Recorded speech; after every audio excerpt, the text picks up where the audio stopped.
जय श्याम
भक्तवत्सल भगवान की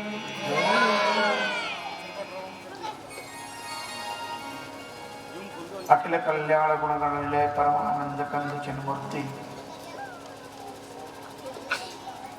भक्तवांछा कल्पतरु अनंत सौंदर्य माधुर्य लावण्य शुभा सिंधु अनंत कोटि कंदर्प दर्प दलन भगवान श्याम सुंदर मदन मोहन ब्रजंत ब्रजनंदन नंदनंदन भगवान द्वारिकानाथ मथुरानाथ दीनानाथ शरणागत वत्सल कृपा वत्सल करुणा वत्सल श्री राधा गोविंद के युगल पाद पद्मों में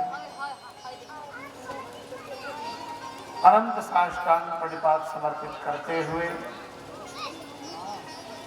करुणानुराग रससार सरोवर समोद्भोज पंकज पौरुष पराक्रम के पावन प्रयाग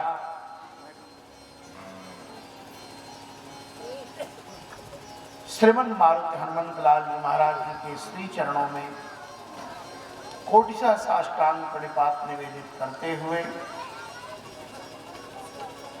परम पूज्य प्रातस्मरणीय पूज्य गुरुदेव भगवान के श्री चरणों में हृदय के एक एक स्पंदन से अनंत अनंत साष्टांग वंदन निवेदित करते हुए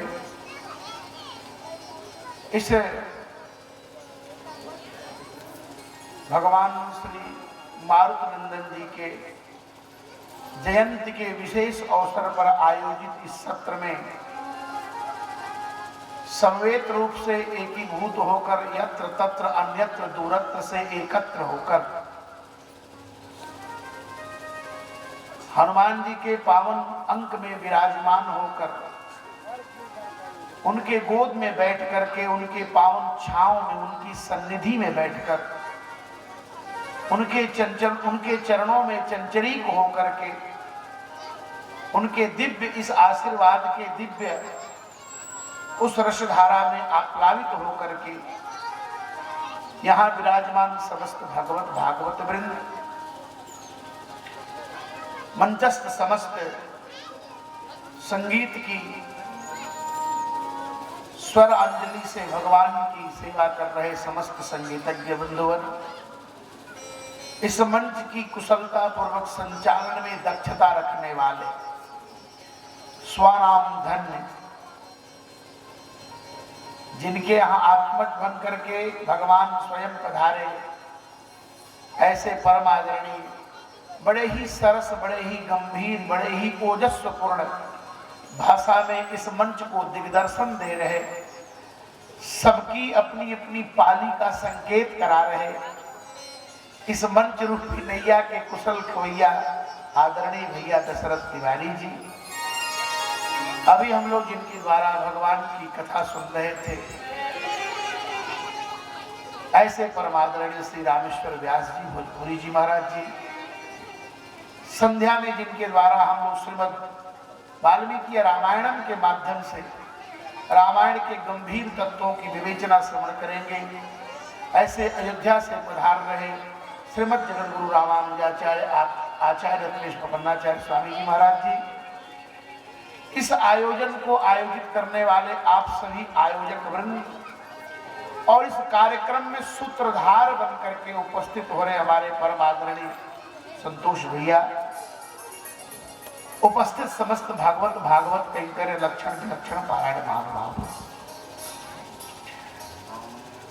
हम भी अपने को सौभाग्यशाली ही समझ रहे हैं कि मुझे हनुमान जी के चरणों में और पूज्य गुरु जी के इस पावन तपस्थली में जिनका आशीर्वाद हम लोगों के ऊपर परिवर्षित हो रहा है, उसी आशीर्वाद की कादंबनी के कारण यहाँ हम सभी इस कलिकाल में भावराज्य होकर के इस कठिनाइयों में भी भगवान की भुवन पावनी गाथा सुन रहे हैं। गुरु जी जैसे महापुरुष युगों युगों के बाद कभी प्रकट होते हैं। हिंदी साहित्य में कवि हुए हरिवंश राय बच्चन, आप लोगों ने नाम सुना भी होगा, बड़े ख्यात कवि हुए। उन्होंने एक बहुत अच्छी कविता लिखी, पथ की पहचान। उसमें एक पंक्ति है, पूर्व चलने के बटोही बाट की पहचान कर ले। उसमें बहुत एक धार्मिक, बहुत ही गंभीर पंक्ति है। वह पंक्ति है कि पड़ गए कुछ लोग ऐसे छोड़ पैरों की निशानी, पड़ गए कुछ लोग ऐसे छोड़ पैरों की निशानी, वह निशानी मुंह को होकर भी बहुत कुछ बोलती।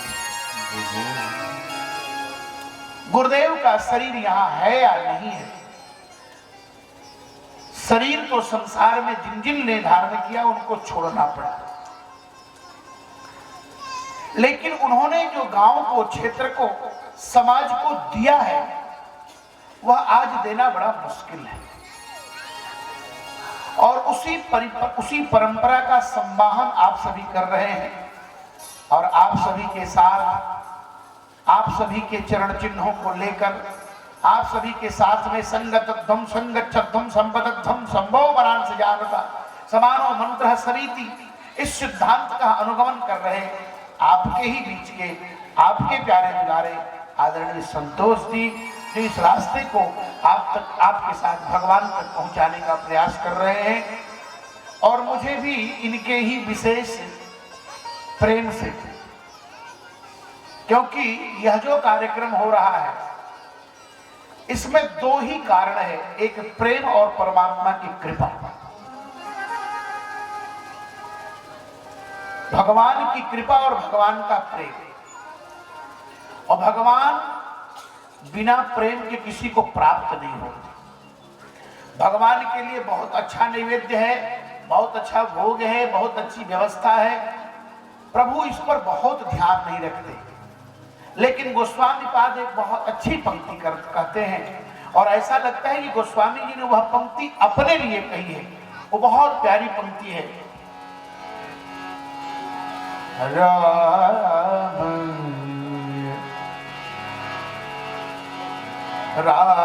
ही केवल प्रेम प्यारा, राम ही केवल प्रेम प्यारा, राम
भगवान को चाहिए केवल प्रेम, और प्रेम बाजार में नहीं मिलता।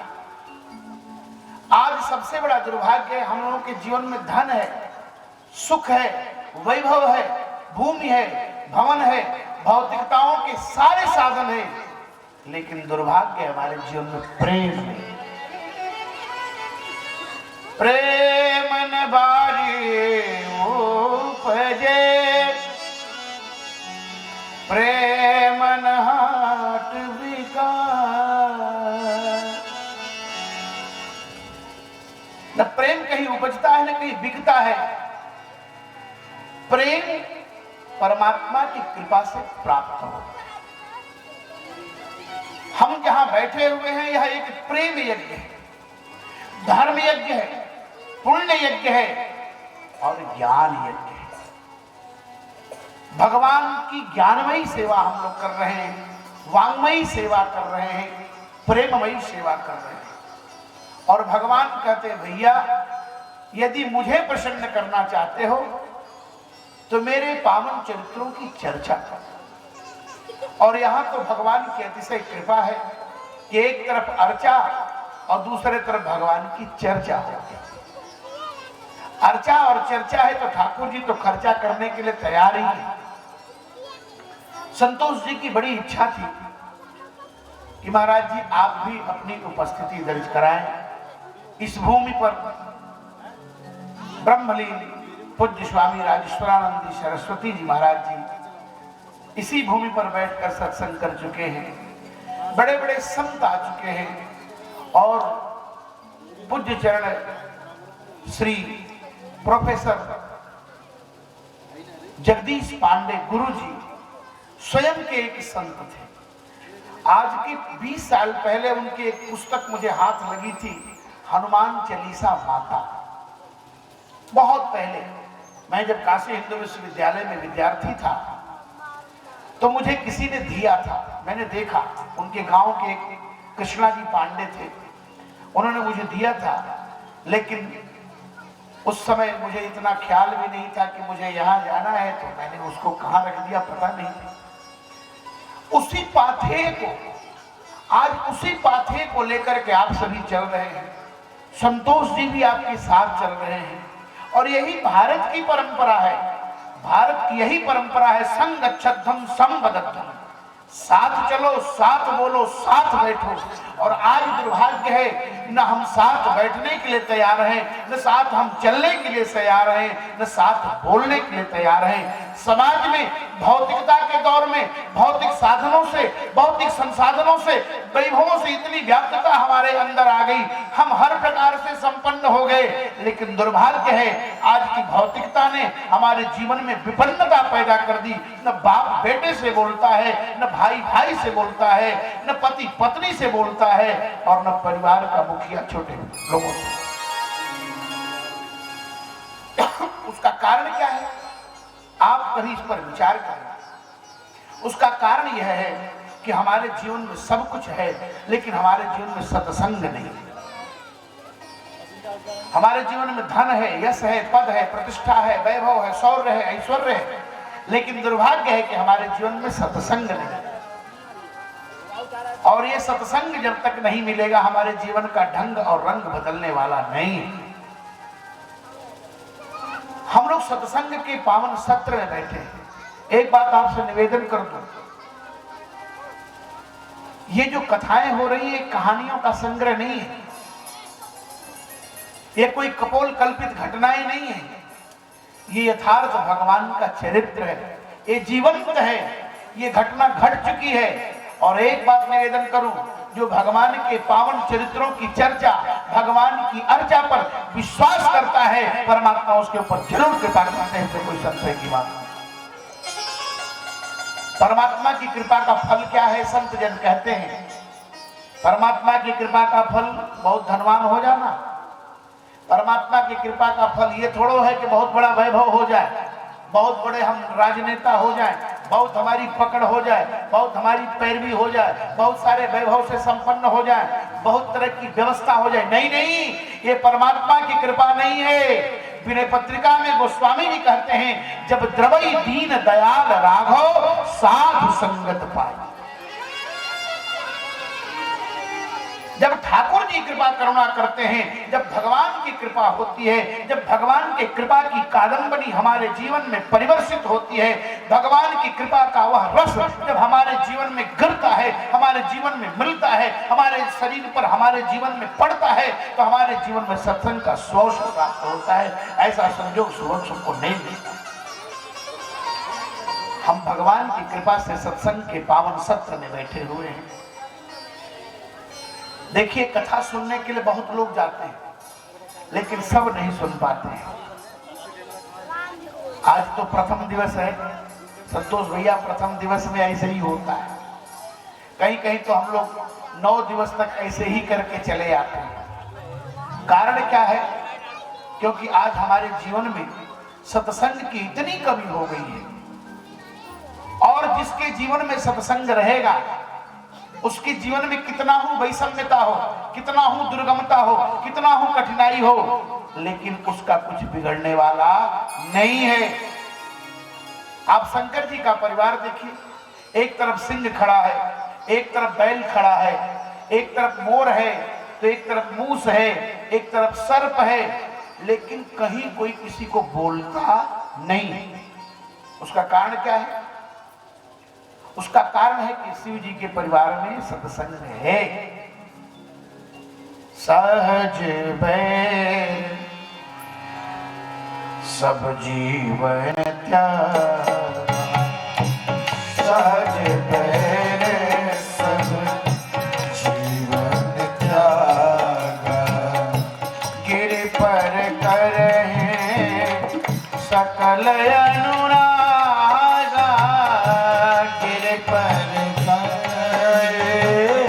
सकल अनुराग, सहज भय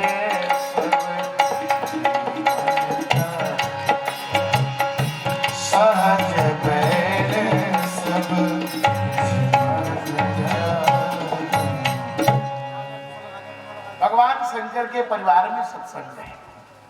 हम लोग सत्संग करने के लिए यहाँ उपस्थित हैं।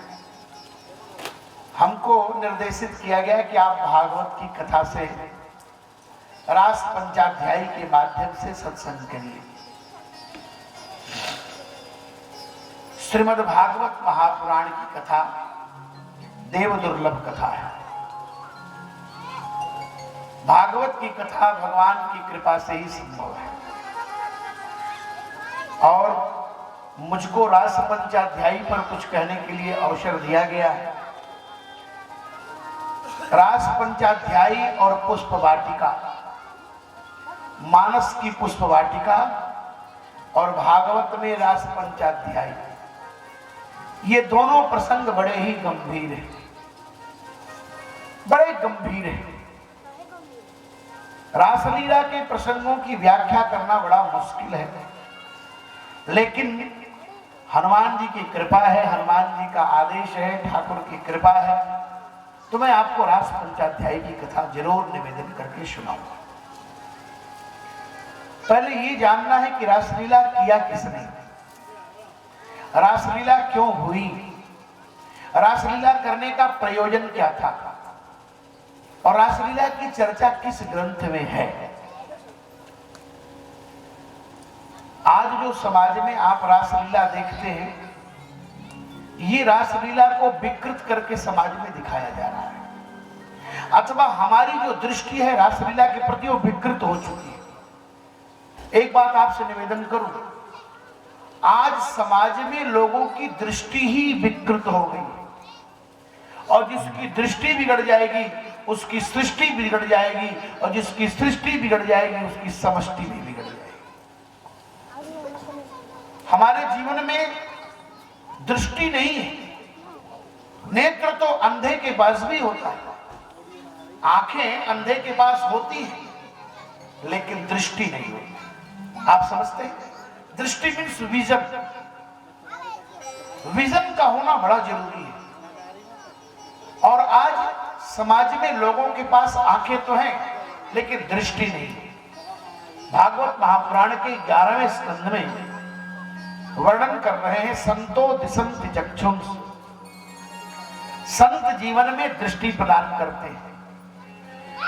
संत हमारे जीवन में दृष्टि प्रदान करते हैं, और जब दृष्टि हमारी सुधर जाएगी तो सृष्टि तो सुधर ही जाएगी। संत का जीवन में आना बड़ा सौभाग्य का विषय है। लेकिन एक बात याद करें, कभी कभी आंखों के आगे संत मिलते भी हैं, लेकिन हम उनको पहचान नहीं पाते। संत हमारी आंखों से निकल जाते हैं, लेकिन हम उनको पहचान नहीं पाते। क्यों? कारण क्या है? क्योंकि हमारे पास दृष्टि नहीं है। महाराजा प्रताप भानु को भी संत मिले, और हनुमान जी को भी एक संत वेशधारी मिले। हनुमान जी संत वेशधारी उस कपटी से बच गए, और राजा प्रताप भानु नकली से फंस गए। हनुमान जी के पास दृष्टि है, हनुमान जी के पास दृष्टि है, प्रताप भानु के पास दृष्टि नहीं थी। दो प्रकार के संतों की हमारे यहां चर्चा हुई है, एक शुद्ध संत और एक विशुद्ध संत। शुद्ध संत कौन है? जो हमें अपने पुण्य से प्राप्त हो जाए। पुण्य पुंज बिनो मिले न संता, पुण्य पुंज बिनो मिले न संता, पुण्य पुंज मिले न संता, पुण्य पुंज बिनो मिले न संता, सत्संगति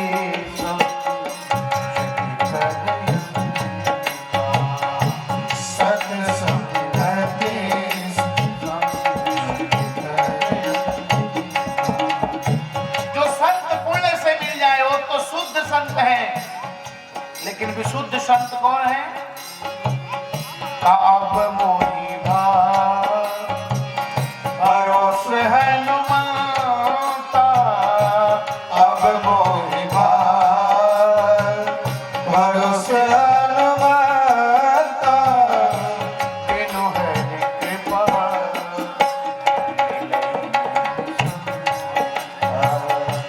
बिनु हरि कृपा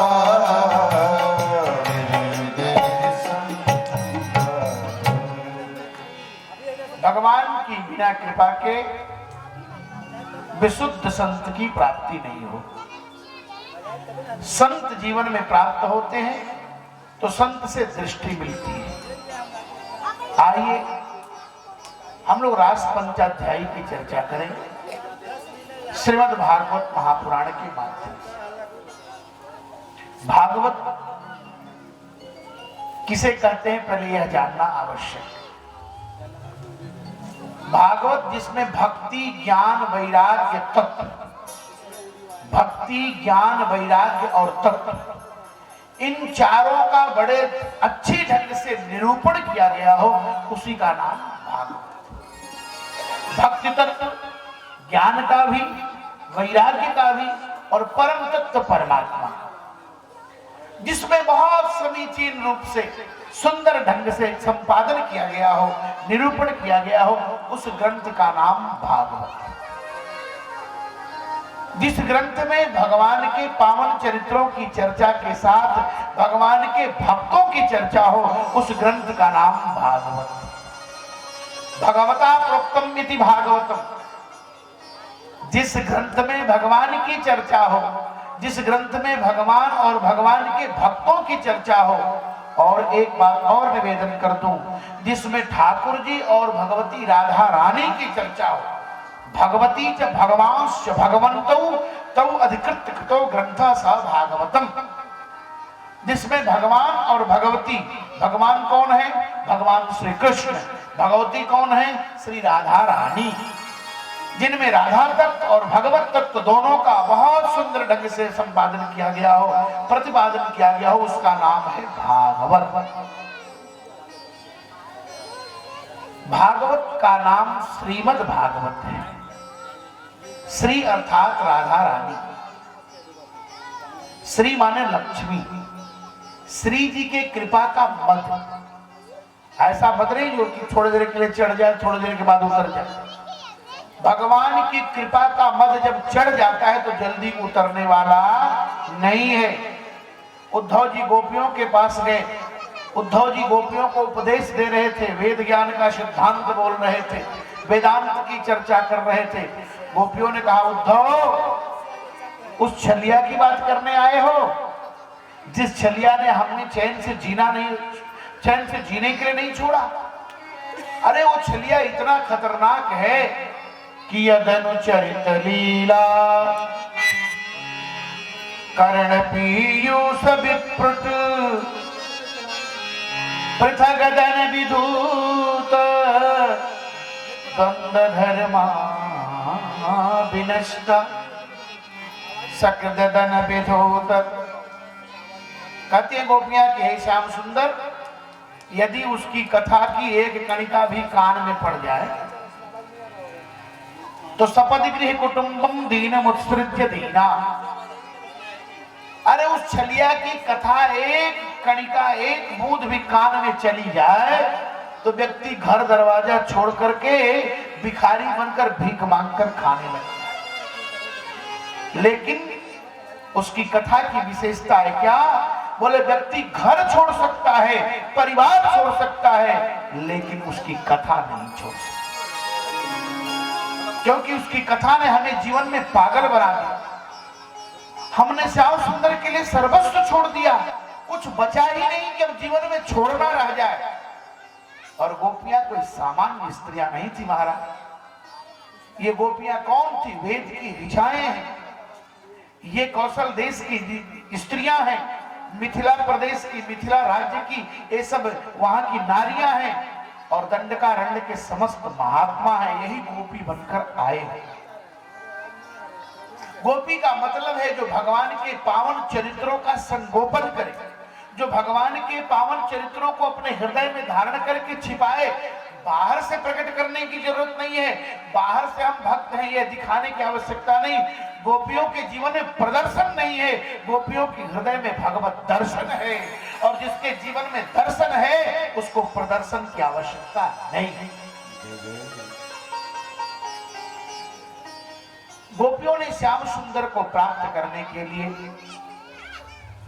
उनकी उपासना किया। उनकी उपासना आराधना से भगवान प्रकट हुए। भगवान के आने का कारण क्या हुआ?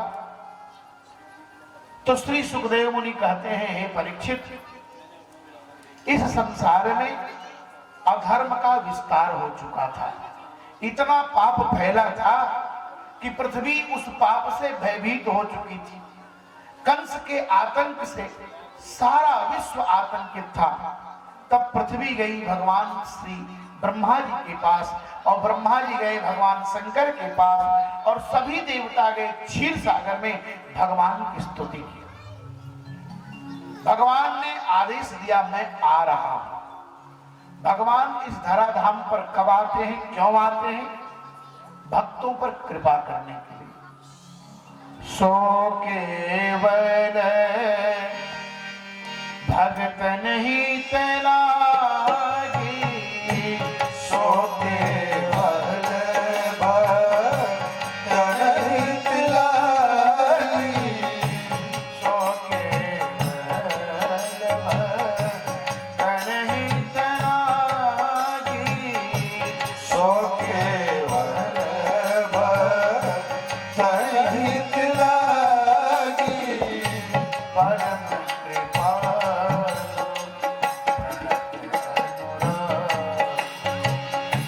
परम कृपालु अनुरागी। भगवान अपने भक्तों पर कृपा करने के लिए निर्गुण से सगुण होते हैं, निराकार से साकार होते हैं, और बाप से बेटा बन जाते हैं। इसी क्रिया का नाम अवतार है। भगवान व्यास कहते हैं, एते चांस कला पुंसः कृष्णस्तु भगवान स्वयं। भगवान कृष्ण पूर्ण ब्रह्म है, और उसी पूर्ण ब्रह्म परमात्मा की लीला जो विस्तृत व्यापक है, उसी का नाम है रास लीला। भगवान मुख्यतः इस धराधाम पर आए अपने भक्तों के द्वारा जो अनुष्ठान किया गया था, उस अनुष्ठान को पूर्ण करने के लिए और अपने भक्तों को दिए हुए वचन को सत्य करने। भगवान अपने जीवन में जो वचन दे देते हैं, वो कभी जीवन में उस वचन का त्याग नहीं करते। चाहे उसके लिए उनको बाप से बेटा बनना पड़े, निर्गुण से सगुण बनना पड़े, निराकार से साकार होना पड़े, ऊपर से नीचे आना पड़े, लेकिन भगवान जो कह देते हैं वो कभी टलने वाला नहीं है। और श्रीमद् भागवत महापुराण में भगवान श्री कृष्ण को जब प्रणाम करने लगे वेदव्यास, तो सत्यम परम धीमहि कह रहे। जन्माद्यस्य यतोन्मयादितरतश्च चार्थेषु विज्ञस्वरा तेने ब्रह्म हृदयादिकवये मोहयान्ति यतिशूदया तेजो वारिमृदां यथा विनिमयो यत्र सर्वो मृषा धाम्ना स्वेन सदा निरस्तकुहकं सत्यं परं धीमहि। भगवान को प्रणाम कर रहे हैं परम सत्य के नाम। श्रीमद् भागवत में भगवान वेदव्यास भगवान को सत्य कह रहे हैं। क्यों सत्य कह रहे हैं? क्योंकि वो जानते हैं कि संसार में परमात्मा ही सत्य है, और इस इस संसार में जितनी कुछ चीजें दिखाई दे रही हैं, ये आंखों से जो भी दिख रहा है ये सब असत्य है, सत्य तो केवल परमात्मा है। और भगवान शंकर भी यही बात भगवती उमा से कह रहे हैं कि उमा कहो मैं अनुभव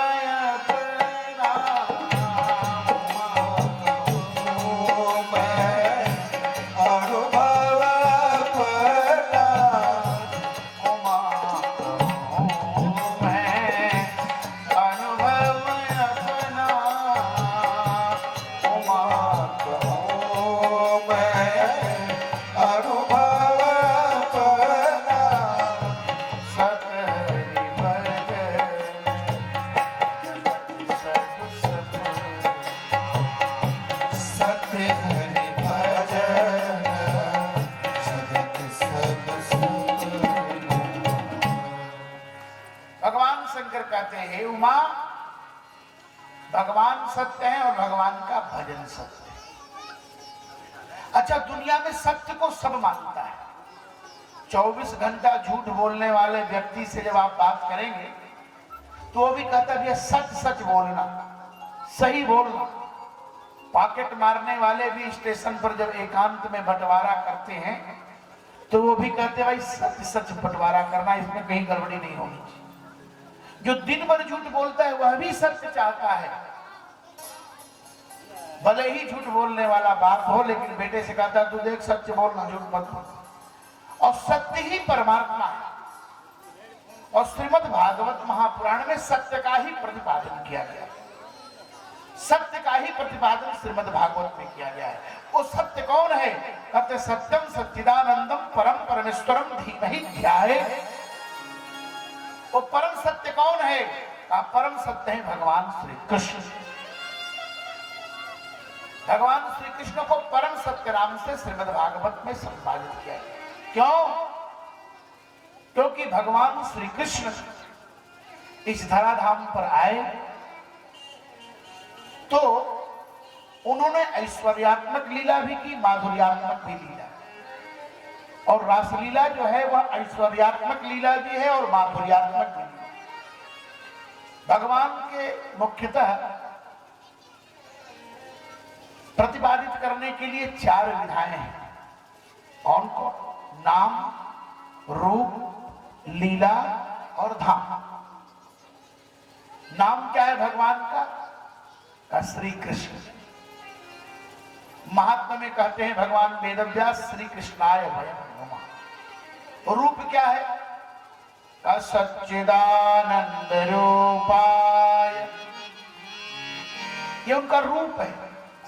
परमात्मा सत्य है, चित है, आनंद है। बक्सर वाले पूज्य मामा जी कहा करते थे कि सत्य कहिए जो बिन से नाही, चित चैतन्य सकल घट माही, आनंद घट घट करे अनंत, करना सच्चिदानंद। जय सच्चिदानंद जग पावन, जय सच्चिदानंद जग पावन, जय सच्चिदानंद जग पावन, जय सच्चिदानंद जय सच्चिदानंद जग पावन।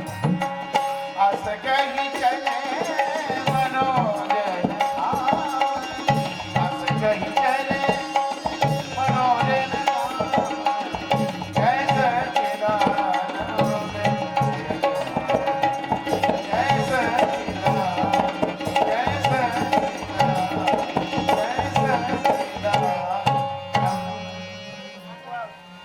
भगवान शंकर को भी जब नाम लेना हुआ तो जय सच्चिदानंद कहते। देखिए भाई, भागवत की कथा थोड़ी टेढ़ी ज्यादा है।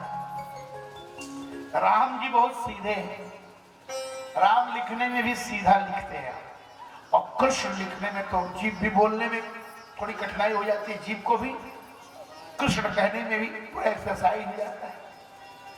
तो राम की कथा बहुत मीठी लगती है, बहुत सीधी लगती है।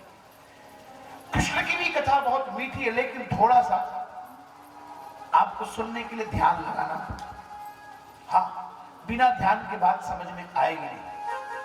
इसलिए भागवत में सत्यम परम धीमहि कर, भागवत में ध्यान करना, यह कथा ध्यान से सुनने योग्य है। ध्यान यदि हटा, सावधानी हटी, तो दुर्घटना घटी। और उसमें भी रासपंचाध्याय की कथा तो बहुत ही कठिन है, बड़े मुश्किल से, बहुत गंभीरता पूर्वक ये जब प्रतिपादन किया जाए तो ये बात समझ में आती है। लेकिन हनुमान जी की हार्दिक इच्छा है, हनुमान जी की ही प्रेरणा है कि रासपंचाध्याय पर चर्चा है। श्रीमद् भागवत महापुराण में 335 अध्याय है। कितने अध्याय हैं? 335। कितने स्कंद हैं? 12। 12 स्कंद है, 18,000 श्लोक है। और उसी 18,000 श्लोकों की जो संहिता है उसी का नाम है श्रीमद् भागवत। श्रीमद् भागवत अध्यात्म दीप है, याद रखिए, ये अध्यात्म का दीप है श्रीमद् भागवत। और इस दीप को जलाने वाले कौन हैं? तो कहते हैं इस दीप को जलाने वाले भगवान सुखदेव हैं।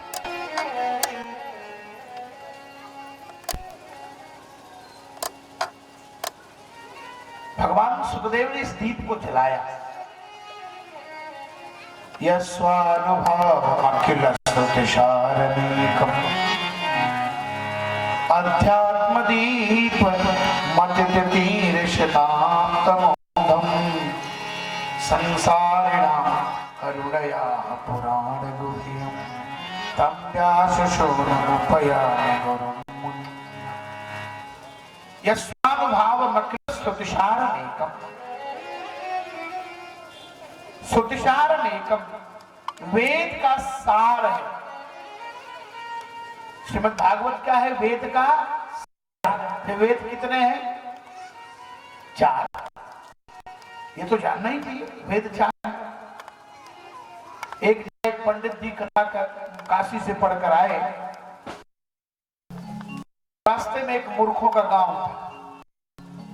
तो एक मूर्खों के बाबा जी रहते थे, अपने शिष्यों को पढ़ाते 8 होते। तो जब कोई विद्वान उसका प्रश्न करते थे, पंडित काशी से आ रहे हैं या जहां से आ रहे हैं, क्या पढ़े हैं? बोले वेद। तो कोई कहता था कि वेद पढ़े, तो तुरंत प्रश्न करते थे कि वेद कितने हैं? तो बेचारा बताता था 4। एक बार एक काशी से पंडित जी पढ़कर आए, तो रास्ते में मूर्खों का गांव मिला। तो उन मूर्खों ने पूछा, पंडित जी कहां से आ रहे? बोले काशी से। और काशी जो भाई विद्या की नगरी है, मधुर मनोहर अतीव सुंदर, इतने नया साहित्य काशी, भगवान बुद्ध भावन आशुतोष की नगरी है। और सुखदेव जी भी परीक्षित से कहते हैं कि दुनिया में यदि विद्या की कामना हो, यदि विद्या चाहते हो, की उपासना। शिव की नगरी से, काशी से पढ़कर पंडित जी आ रहे थे। पंडित जी से पूछा, पंडित जी क्या पढ़कर आ रहे हैं? पंडित जी बड़े सहज शालीन सौम्य थे। पंडित जी ने कहा, मैं वेद पढ़कर आ रहा हूं। अच्छा, वेद पढ़ के आ रहे हैं? जी। तो बताइए वेद कितने होते हैं? पंडित जी ने कहा, वेद तो भैया 4 होते। बोले मूर्ख, यही 4 वेद पढ़े हो? अरे वेद 8 होते हैं। और पंडित जी का बड़ा अपमान किया, गांव वालों ने उनकी खूब पिटाई की, उनका थोबड़ा उबड़ा फूल गया। अब पंडित जी जब घर गए तो उनके एक भाई थे, वो बिल्कुल निरक्षर भट्टाचार्य थे, हल जोतने वाले थे। उन्होंने पूछा, पंडित ये क्या हुआ? बोले भैया क्या बताएं, बगल में एक गांव पड़ता है, उसी गांव के लोगों ने हमारी ये दुर्दशा कर दी। क्या पूछा? कहा वेद कितने होते हैं? हमने कहा कि वेद 4 होते हैं। अच्छा, अब वहां हमको जाना पड़ेगा शास्त्रार्थ करने के लिए। जीवन में एक अक्षर पढ़ा लिखा व्यक्ति नहीं, अब दूसरे दिन तिलक चंदन लगाए और गांव में मसाला पीसने वाला एक सील होता है ना, अब तो मिक्सी जी आ गई, सील भी खत्म हो गई। और जब से सील गई तब से लोगों के बीच से सील भी चला गया। जब से सील गई घर से और जब से भोजनालय से किचन हुआ तब से घर में किचकिच हो रहा है। जब से सील गई तब से मिक्सी आ गई और मिक्सी आ गई तो हर काम मिक्स हो रहा है। हाँ, आर्य विज्ञान के युग में इतने मिक्स हो गए हम, पता ही नहीं चलता है कि क्या असली है क्या नकली है। हर चीज को मिक्स किया जा रहा है। यहां तक कि संगीत भी मिक्स हो गया, साहित्य भी मिक्स हो गया। हाँ, सब कुछ मिक्स हो गया। प्रदूषण का दौर चल रहा है। पंडित जी ने सील बांधा और सील देखे हैं आप, कम से कम छोटा भी सील होगी तो 40 से 50 किलो। अब सील बांधा, लाल कपड़े में लपेटा और 2 विद्यार्थियों को पकड़ाया, मुसलचंडों को बांस में लपेट करके। एक व्यक्ति आगे चले, एक व्यक्ति पीछे, लटकता हुआ सील चला। और कभी जीवन में वेद नहीं देखा और वो शास्त्रार्थ करने के लिए चले। पहुंचे उसी गांव में जिस गांव में मूर्खों के बाबा जी रहते थे। गांव वाले पूछे, भैया ये कहां से पंडित जी आ रहे हैं? बोले काशी से आ रहे हैं। अच्छा अच्छा, काशी से आ रहे हैं? हाँ, तो ये क्या लिए हैं? पंडित जी ने कहा ये वेद लिए। अब गांव वाले तो देखे, बड़े बाप रे, हम तो जीवन में ऐसा वेद देखे ही नहीं कि वेद को 2-2 लोग ढो रहे हैं। हाँ, सिंगरा पर वेद चल रहा है। अब गए, बोले पंडित जी शास्त्रार्थ करना जानते? बोले हाँ, शास्त्रार्थ खोज खोज करके करता हूं। बोले हमारे गुरु जी से शास्त्रार्थ कर, बोले ले चलो। अब गए, बोले भैया इस वेद को रखना है। बोले जमीन पर? तो बोले वेद जमीन पर रखेंगे, चौकी लाओ। अब एक चौकी आई, उसी पर वेद को धम्म से पटक दिया, लगा कि चौकी टूट गई। गांव वाले पूछे, महाराज ये वेद इतना भारी है, सब वेद है कि एक ही वेद है? उन्होंने कहा कि तुम लोगों को ये भी पता नहीं कि वेद कितना होता है। पंडित जी ने सोचा कहीं प्रश्न न उलट जाए, इसलिए दिमाग लगाए। पता नहीं तुम लोगों को वेद कितने होते हैं? उन लोगों ने कहा बुलाते हैं, अभी गुरु जी से शास्त्रार्थ होगा तब आपको पता चलेगा वेद कितने होते। मूर्खों के बाबा जी आए, बोले पंडित जी कहां से आए? बोले काशी से। क्या पढ़े? बोले वेद। तो बताइए वेद कितने होते हैं? पंडित जी ने कहा वेद 16 होते हैं। अब तो मूर्खों के बाबा जी भी खोपड़ी पकड़ के बैठे कि हम तो 500 mg थे, तो 1000 mg निकले। हाँ, ये तो हमसे भी महामूर्ख निकला। क्या वेद 16 होते? बोले हाँ। कैसे होते हैं बताइए? तो गणना करके दिखाया। ऋगु वेदा ऋगु वेदी एक बेटा एक बेटी, साम वेदा साम वेदी एक बेटा एक बेटी, यजुर्वेदा यजुर्वेदी एक बेटा एक बेटी, अथर्व वेदा अथर्व वेदी एक बेटा एक बेटी। कितने हो गए? 16। तो ऐसे ही लोग हैं इस संसार में। लेकिन श्रीमद् भागवत में वेदांत वेद्य परमात्मा भगवान श्याम सुंदर का प्रतिपादन कर रहे हैं भगवान वेदव्यास। भगवान के नाम, रूप और लीला। भगवान की मुख्यतः 3 लीलाएं हैं। बाल लीला, वेणुवादन लीला जिसमें बंसी बजाया भगवान ने, और तीसरी लीला है जिसका नाम है रास लीला। भगवान श्री कृष्ण रास लीला करने के लिए इस धराधाम पर आ रहे हैं। देवताओं ने प्रार्थना की भगवान देवकी और वसुदेव के यहां प्रकट हुए। देवकी और वसुदेव के यहां आए, लेकिन विराजे कहां? नंद और यशोदा।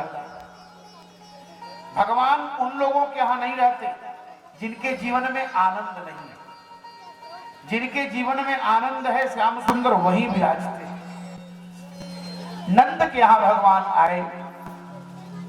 क्यों? क्योंकि नंद कौन है? जिसके जीवन में आनंद है। मस्त रहो मनवा, आनंद ही आनंद है।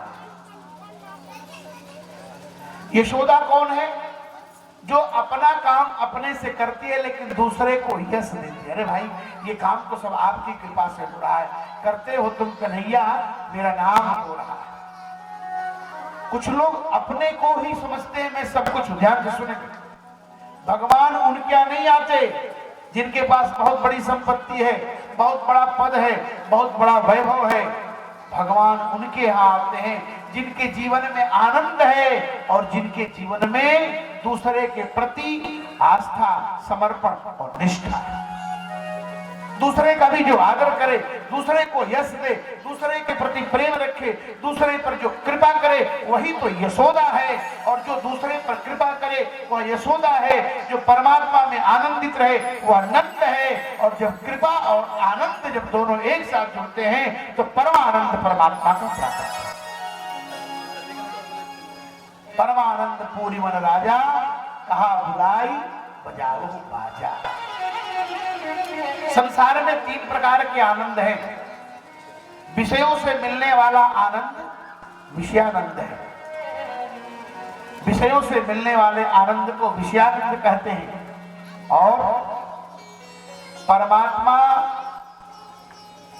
का जीवन में अनुभव हो जाए उस आनंद को ब्रह्मानंद कहते हैं। लेकिन जब वही परमात्मा निर्गुण से सगुण, निराकार से निराकार, साकार होकर के जब बाप से बेटा बन करके इस धराधाम पर आ जाता है और जब उसको हम गले लगाते हैं, अपने गोद में खिलाते हैं, उसका आलिंगन करते हैं आसले पास में बांध करके, तब क्या होता है? कहते परमानंद की प्राप्ति होती है। परमानंद पूरी मन राजा, कहा बुलाई बजाओ बाजा। भगवान श्री कृष्ण का प्राकट्य हुआ। कहां पधारे भगवान? मथुरा। लेकिन विराजे कहां? गोकुल में। ये भगवान के 24 अवतारों में भगवान श्री कृष्ण का 20वां अवतार है। याद रखिएगा, भगवान श्री कृष्ण 20वें नंबर पर आते हैं। 24 अवतारों की चर्चा है भागवत महापुराण में। 20वें नंबर पर भगवान श्री कृष्ण की चर्चा, 19वें नंबर पर बलराम जी की चर्चा और 18वें नंबर पर मर्यादा पुरुषोत्तम भगवान राघवेंद्र रामभद्र की चर्चा। भगवान श्री कृष्ण इस धराधाम पर पधारे। जब पधारे तो उन्हें लीला करनी पड़ी। लीला कहते किसे हैं? जो जीव के चित्त को परमात्मा में लीन कर दे, जो प्रभु में लीन कर दे, उसी का नाम लीला है। भगवान ने लीला किया। क्यों? इन सभी लीलाओं का कारण क्या था? इन सभी लीलाओं का कारण है भगवान को करना है रास लीला। तो भगवान ने सबसे पहले बाल लीलाएं की। जब भगवान का प्राकट्य हुआ, भगवान की छठी मनाई जा रही थी, उसी दिन पूतना आ गई। ये सब कथाएं आप लोग सुने होंगे, जानते हो। पूतना क्या है? अविद्या है। भगवान श्याम सुंदर के सामने पूतना रूपी अविद्या का आगमन हुआ और जब अविद्या आई तो भगवान ने उसको मार दिया। देखिए, भगवान और संत में अंतर है। भगवान जीवन में अगर बहुत कृपा करते हैं तो उस भक्त का या तो उद्धार कर देते हैं, नहीं तो उसका संहार कर देते हैं। संहार भी करते हैं तो उद्धार कर देते हैं। लेकिन संत कृपा करते हैं तो भगवान से भी ऊपर कृपा करते हैं।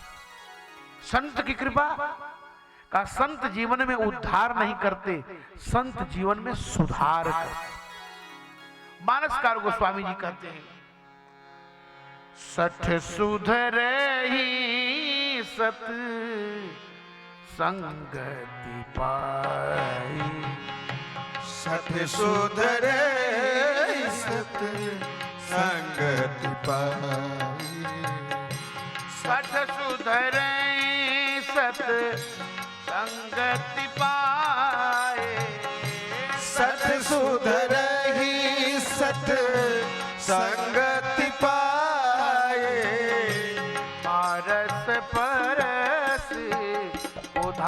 सुहाई पारस परस बुधाट सुधाई। सत्संग से बड़े बड़े सठ सुधर जाते हैं। गोस्वामी जी कहते हैं राम भज रे सठ मना। और सबसे बड़ा सठ हमारा मन है। ये मन सुधरता नहीं है। मन को हम कहते हैं चलो कथा में, तो चलने के लिए तैयार नहीं। अगर आ भी जाते हैं कथा में तो मन तैयार नहीं है सुनने के लिए। अगर सुनता भी है तो 90 डिग्री पर कान है, इस कान से सुनता है, इस कान से निकाल देता है। लेकिन सत्संग का इतना बड़ा प्रभाव है कि सठ सुधरई सत्संगति पाई कैसे, पारस परस कुथा। पारस मणि के स्पर्श होते ही आपने धातु तो पढ़ा होगा, अधातु भी पढ़ा होगा, ये विषय है। लेकिन कुधातु क्या है? न धातु है न अधातु है, वो कुधातु है क्या? लोहे में जो लगने वाला जंग है, जिसको हम मोर्चा कहते हैं, जो लोहे में जंग लग जाता है उसको कोई खरीदने वाला नहीं। जंग लगे हुए लोहे को ले जाएंगे बाजार में तो जो मिलना चाहिए 50 रुपए किलो, खरीदने वाला कहता भैया नहीं इसको नहीं लेंगे, अगर लेंगे भी तो 5 रुपए किलो। क्यों? बोले इस जंग का कोई दाम ही नहीं है। लेकिन गोस्वामी जी कहते हैं नहीं नहीं, अगर संत रूपी पारस मणि से उसका स्पर्श हो जाए तो मूर्छा भी, वो जंग भी सोने के भाव बिक जाता है। सोना संत जीवन में सुधार करते हैं। यह कथा भी हमारे जीवन में सुधार करने आई है। क्या आवश्यकता है कथा कराने की? कोई जरूरत नहीं है। आज समाज में इतने आधुनिकताओं के साधन हो चुके हैं, घर बैठे मोबाइल से हम कथा सुन सकते हैं। जिन कथाकारों को आप अपने यहां बुलाते हैं उनकी तमाम सारी कथाएं यूट्यूब पर अपलोडेड हैं। लेकिन सामने बैठकर सुनने का जो स्वाद है वो लाउड स्पीकर से सुन लेना और फेसबुक से सुन लेना वही होगा जैसे कि फेसबुक पर जन्म के दिन रसगुल्ला बधाई में दिया जाता है। उसका कोई वैल्यू नहीं। भूख लग जाए, प्यास लग जाए, पानी पानी पानी रटते रह जाए तो प्यास जाएगी कि जब तक हम पानी पिएंगे नहीं तब तक प्यास की तृषा मरने वाली नहीं है। ठीक उसी तरह से जब तक हम वक्ता के सामने बैठकर वक्ता के मुखमंडल के उस दिव्य आभा प्रभा शोभा को निहारते नहीं, जब तक आंखें मिलती नहीं, तब तक वह रस टपकने वाला निकलने वाला नहीं। कथा जीवन में यह सुधार यज्ञ। आज समाज में इतनी विकृतियां आ गई। बाप बेटे का आदर करना छोड़ दिया है, बेटा बाप का सम्मान करना छोड़ दिया है। पति और पत्नी में कितनी दूरियां चलती जा रही हैं। आज समाज में कितनी विकृतियां व्याप्त हैं, आप देखिए। और दुनिया में अगर सुधार का कोई सबसे बड़ा साधन है तो भगवान की कथा था। लेकिन वो कथा, आज बहुत कथाएं हो रही है फिर भी समाज सुधर नहीं रहा है। क्यों? क्योंकि कथा आज प्रोफेशन बनकर के आ गई है समाज में। एक बात बता दूं, कथा जब तक प्रोफेशन बनकर आएगी समाज के लोगों का कल्याण नहीं होगा। कथा को प्रोफेशन नहीं, कथा को मिशन बनाना पड़ेगा। जब मिशन बनेगी कथा तब समाज का कल्याण होगा। ये कथा मिशन होगी। यहाँ जो आयोजन आयोजित होता है, चाहे लाख कठिनाइयां आ जाएं, चाहे लाख परेशानियां आ जाएं, लेकिन ये संकल्प जो 46 वर्षों से महाराज पूज्य महाराज श्री के समय से यह जो चलता हुआ चला आ रहा है, तो पर गए कुछ लोग ऐसे छोड़ पैरों की निशानी, वह निशानी मुंह को होकर भी बहुत कुछ बोलती है, जो मुंह को होकर भी बहुत सारे राज को खोल रही है। आज भी लग रहा है कि उसी सूत्र की एक माला की एक मनिया में हम लोग भी पिरोए हुए बैठे हुए हैं। आज जहां भी उनकी आत्मा होगी, आज बड़े प्रसन्न होंगे कि यह आयोजन हमारे गांव के लोग करा करके, हमारे घर के लोग करा करके, हमारे इस समाज के लोग करा करके और भगवान के चरणों में यही श्रद्धा सुमन समर्पित कर रहे हैं। भगवान की कथांजलि, भगवान के लिए वाक पुष्पांजलि समर्पित करना हनुमान जी को प्रसन्न। और हनुमान जी जैसा कोई श्रोता नहीं हो सकता, न हनुमान जी जैसा कोई वक्ता हो सकता। यत्र यत्र रघुनाथ कीर्तनम तत्र तत्र कृत मस्तकांजलि। हमें तो ऐसा लग रहा है कि हनुमान जी बहुत वर्षों से राम कथा सुन रहे थे संतोष भैया, और इस बार उनकी इच्छा हुई कि थोड़ा भागवत भी हम सुन लें, क्योंकि भागवत की कथा जन्मांतरे जदा पुण्यम तदा भागवतम लभे। एक जन्म नहीं, 2 जन्म नहीं, 3 जन्म नहीं, 100 जन्म नहीं, जन्म जन्मांतर का जब पुण्य उदय होता है तो व्यक्ति भागवत की कथा सुनने। लेकिन उसमें हम लोग केवल रासलीला ही सुनेंगे, कभी ठाकुर जी का विशेष आशीर्वाद होगा तो पूरी भागवत सुनेंगे, चर्चा तो चलती ही रहती। भगवान धराधाम पर जब ही आए अविद्या रूपी पूतना आ गई। अच्छा, राम और कृष्ण के दोनों लोगों के जीवन में एक ही जैसी घटना घटी। भगवान श्री राम आए और जब भगवान श्री राम ने अपने जीवन में कुछ करने के लिए यात्रा प्रारंभ की तो उनके जीवन में ताड़का आ गई। वहां भी ताड़का को संतों ने अविद्या बताया, अविद्या आ गई। राम और कृष्ण के जीवन में थोड़ा अंतर है। राम जी के जीवन में मर्यादा है, कृष्ण के जीवन में प्रेम है। इसका संकेत क्या है? जिसके जीवन में मर्यादा नहीं वो प्रेम का अधिकारी नहीं हो सकता। याद रखिए, भगवान श्री राम का भागवत में पहले अवतार हुआ, क्योंकि मर्यादा पहले आनी चाहिए। और आज दुर्भाग्य है कि हमारे जीवन में मर्यादा है। मां नहीं, माता पिता, कोई न माता को मानता है, न कोई पिता को मानता है, न कोई अनुजा मानता है, न कोई तनुजा मानता है। आज समाज इतना विकृत हो गया है। और जब जीवन में मर्यादा आएगी तब आप लीला और उस प्रेम के अधिकारी बने।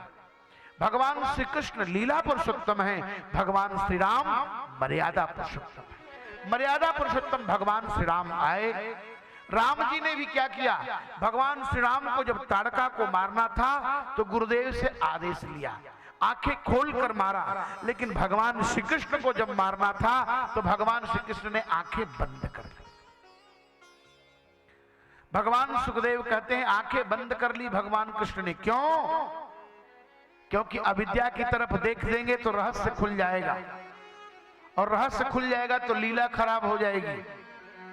आप रामलीला देखते हैं, रासलीला देखते हैं। रामलीला में क्या देखते हैं? राम और रावण युद्ध करते हैं। और रामलीला के बाद जब जाएंगे उनके चौका में तो पता चला कि राम जी रोटी बेल रहे हैं और रावण जो है चूल्हा जला रहा है। भगवान श्री राम का जो चरित्र है वो यथार्थ का प्रतिपादन करता है। भगवान श्री कृष्ण का जो चरित्र है वो आरोपित है, वो आरोपित लीला है भगवान की। वो भगवान श्री कृष्ण ने जो किया है वो समाज में करने योग्य नहीं है, याद रखिए। क्योंकि लीला आरोपित होती है और चरित्र यथार्थ होता है। श्री राम का चरित्र है और भगवान कृष्ण की लीला। भगवान श्री कृष्ण ने लीला प्रारंभ की तो सबसे पहली लीला हुई वो कौन सी लीला? बोले पूतना वध की लीला। कंसेन प्रहिता घोरा पूतना बाल घातिनी शिशुश्चचार निघ्नन्ते पुरग्राम प्रजादिश। भगवान श्री कृष्ण सबसे पहले लीला कर रहे हैं तो पूतना का उद्धार किया।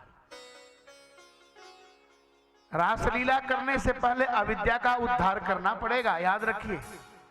क्योंकि मुख्य ध्येय है भगवान की रासलीला। अविद्या का उद्धार कर दिया भगवान ने, पूतना रूपी अविद्या को मार दिया, पूतना रूपी वासना को मार दिया।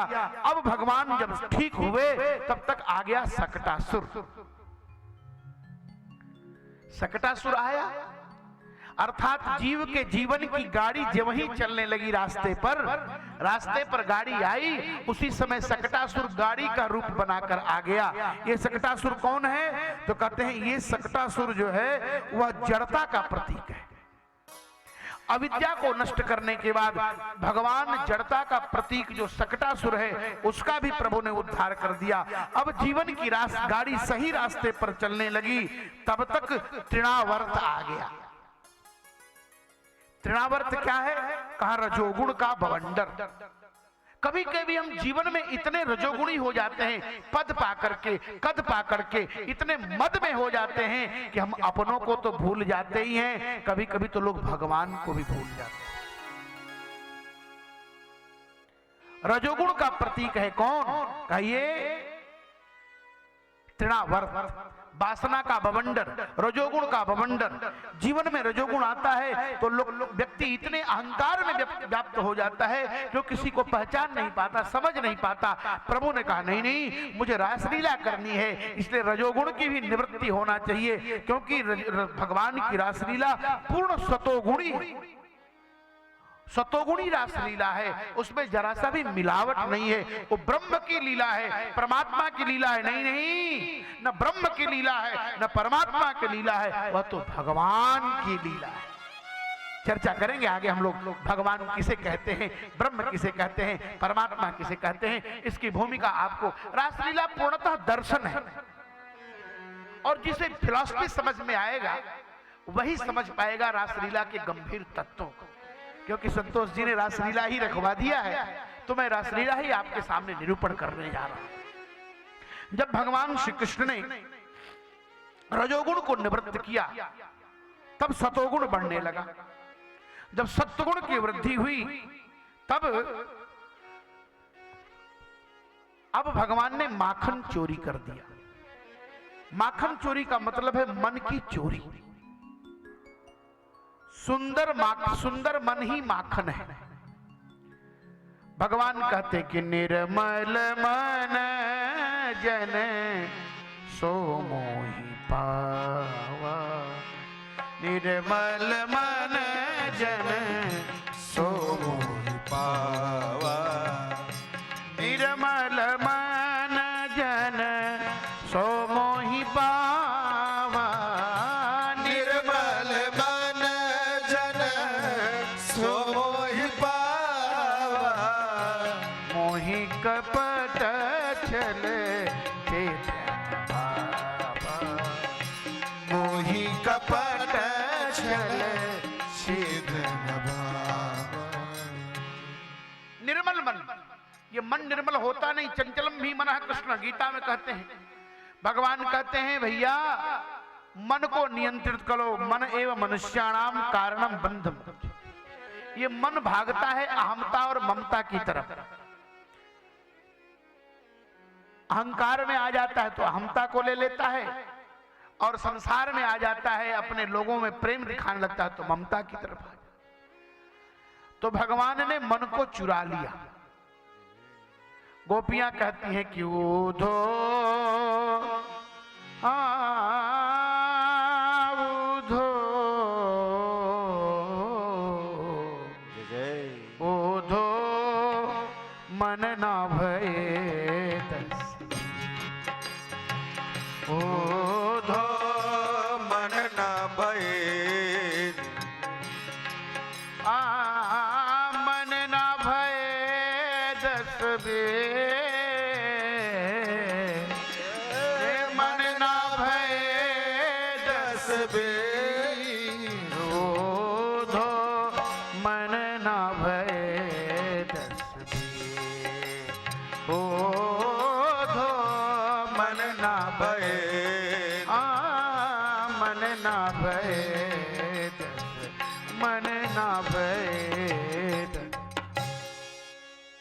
भगवान ने मन चुरा लिया। वत्सान मुंचन क्वचिद समय, क्रोश संजात हास, स्थेयं स्वाद्वत्य दधिपयः, कल्पिते स्थेय योगे,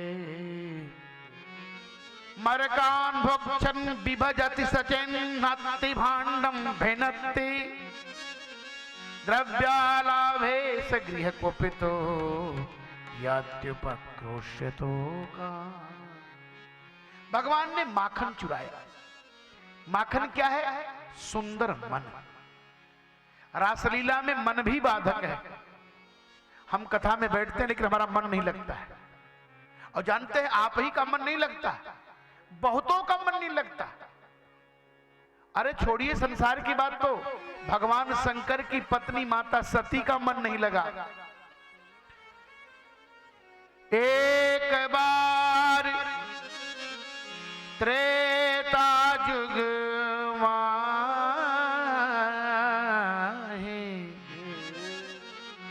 शंभु गए कुंभज ऋषि पाही संग सती जग जननी भवानी संग सती जग जननी भवानी संग सती जग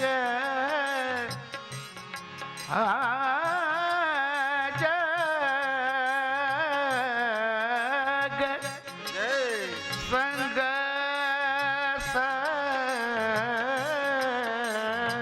सती संग सती जग जननी भवानी संग सती जग जननी भवानी। भगवान शंकर कथा सुनने गए कुंभज जी के पास, लेकिन सुनी महेश परम सुख मानी। शिव जी सुने लेकिन माता सती ने नहीं सुना। क्यों? क्योंकि जब तक जीवन में अहंकार रहेगा, जब तक जीवन में रजोगुण रहेगा, जब तक जीवन में वासना रहेगी, तब तक भगवान की उपासना की पात्रता नहीं आ सकती। परिणाम क्या हुआ? कथा सुनने के बाद क्या मिलता है? देखिए, हम लोग यहां बैठे हैं आत्मा और परमात्मा का मिलन कराने, आत्मा का विवाह परमात्मा से। हम लोग आत्मा का विवाह परमात्मा से कराने के लिए बैठे, लेकिन चाह करके भी विवाह करा नहीं पाते, कैंसिल हो जाता है। क्योंकि जो मन बीच में घूम रहा है ना, विवाह कटुआ है, विवाह काटता है बीच में। थोड़े देर तक मेडिटेशन किया, कंसंट्रेशन हुआ, शांत हुए, तब तक पता चला अरे यार उधर चलते हैं, ये व्यास जी अच्छी कथा नहीं करे, उनको सुनेंगे। अरे वो तो बड़ा अच्छा करते, वो तो बड़ा गड़बड़ करते, यही ठीक करते। अब मन केवल सद असद विवेक करने में बुद्धि के पीछे लगा हुआ है। और मन तो महाराज इतना चंचल है कि 1 सेकंड में अमेरिका जाएगा और चला है, सेकंड का भी करोड़वां हिस्सा। कथा सुनने का लाभ क्या है? हम कैसे पता चलेगा कि हमने जीवन में कथा सुनी? कैसे अनुभव होगा कि कथा का फल हमको मिल गया? तो कहते हैं अगर कथा सुनने के बाद जीवन से संशय निकल जाए। कुछ लोग हर बात में संशय करते हैं, ऐसा होगा तो, ऐसा होगा तो। एक राजा था, उसको कहानी सुनने की आदत थी, और हर बात में तो फिर कोई बात बोले तो फिर। अच्छा, वो कहानी तब तक सुनता रहता था जब तक उसे नींद नहीं आती। रात भर जग के कहानी सुनता था। अगर कहानी कहने वाले की कहानी खत्म हो गई तो उसको फांसी की सजा दे देता था। एक दिन संजोग से एक नाई का समय आ गया। हजाम वो सोचा हमको तो कोई कहानी नहीं याद है, अब दिन भर तो हम जजमानी में ही परेशान रहते हैं, कथा क्या सुनाएं, और राजा तो बड़ा दुष्ट है, तुरंत फांसी पर चढ़ा देगा। तो उसने एक तुरंत मनगढ़ंत कहानी गढ़ ली और गया राजा साहब के, आओ आओ आओ शर्मा जी बैठो, कथा सुनाओ, महाराज की जय हो, बोलो कहानी शुरू करो। कहानी कथा में अंतर है, कथा और कहानी में अंतर है, क्षमा करेंगे, कथा और कहानी में अंतर है। ये कहानी नहीं, ये कथा हो रही, जो हम लोग सुन रहे हैं कथा है। जो निर्जीवता को सजीवता दे रही है वो कथा है, और जो सजीवता को निर्जीवता कर रही है वही तो कहानी है।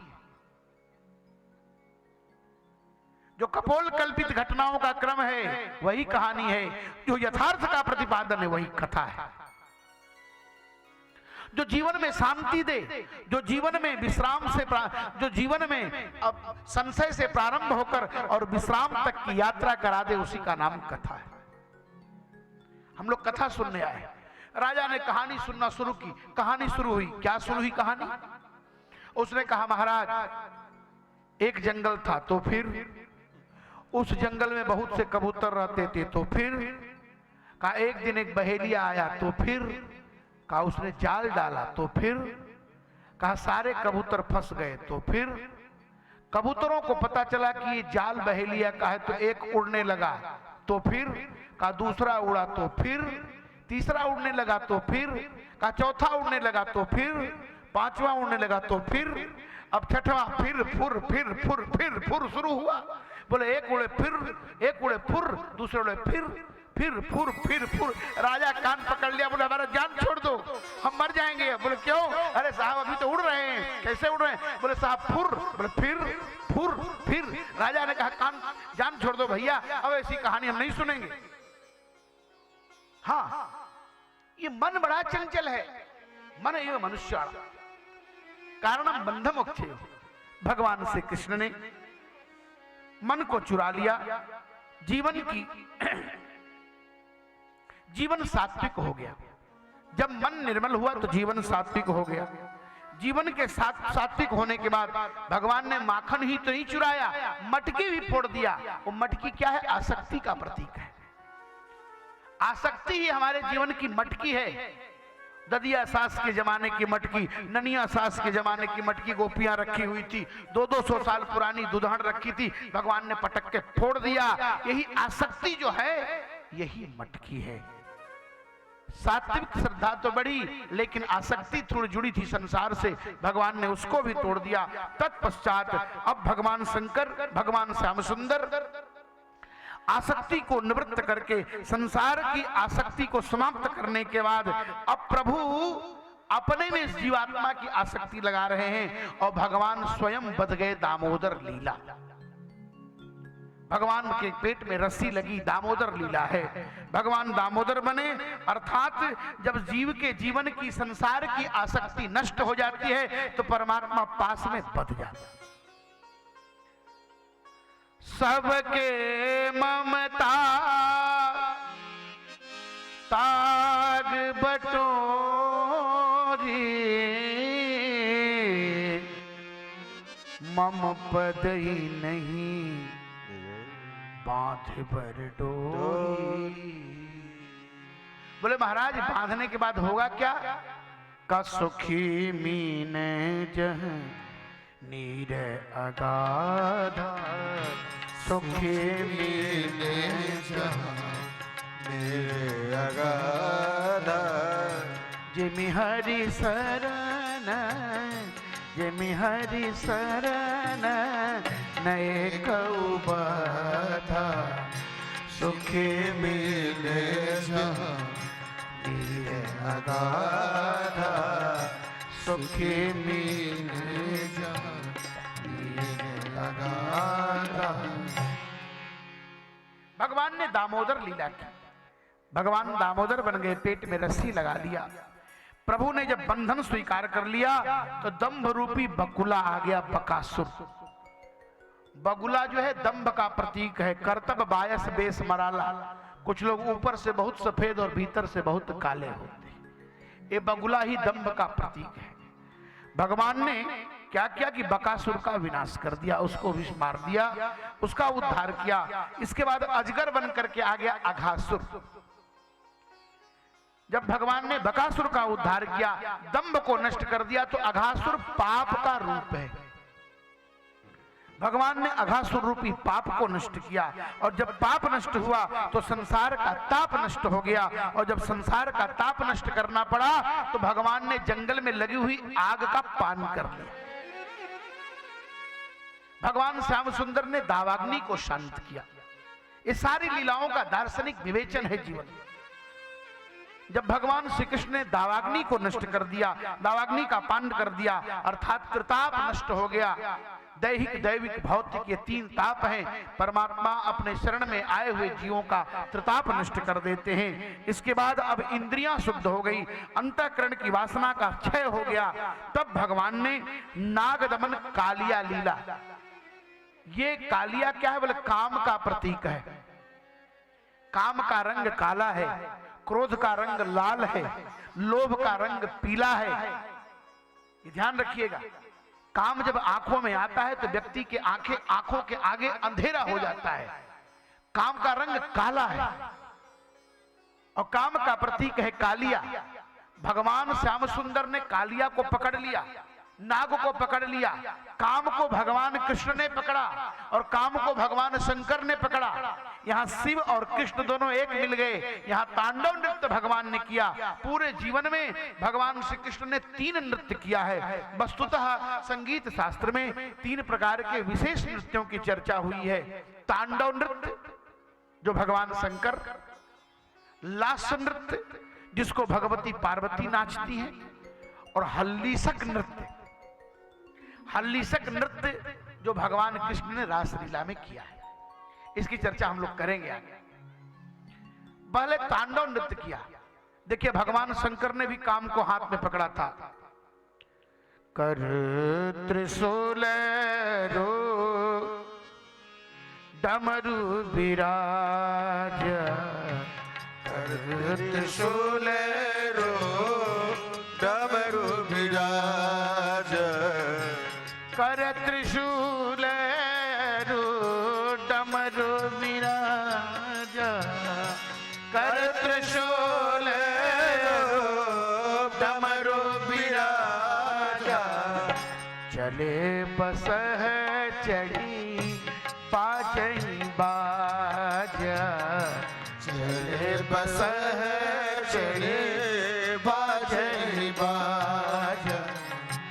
भगवान शंकर ने त्रिशूल धारण किया, त्रिशूल को हाथ में पकड़ा, डमरू को पकड़ा। त्रिशूल में 3 शूल है, काम क्रोध लोभ। अच्छा, कोई व्यक्ति काम से बच भी जाए, बचता तो नहीं कोई काम से। धरी न काहू धीर सबके मन मन सिज हरे, कते जे राखे रघुबीर ते उबरे ते ही कालमा। काम से बचाने वाले भगवान श्री राम हैं। काम से बच गए, क्रोध से बच गए, लेकिन लोभ से बचना बड़ा मुश्किल है। लोभ, काम, क्रोध, इन तीनों को भगवान शंकर ने हाथ में पकड़ लिया। यही त्रिशूल है, यही त्रिशूल है।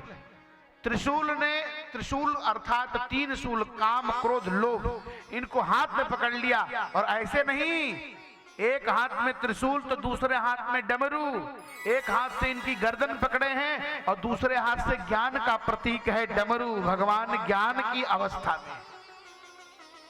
तो भगवान श्याम सुंदर ने कालिया का सिर फोड़ दिया, उसका फन कूच दिया। क्यों?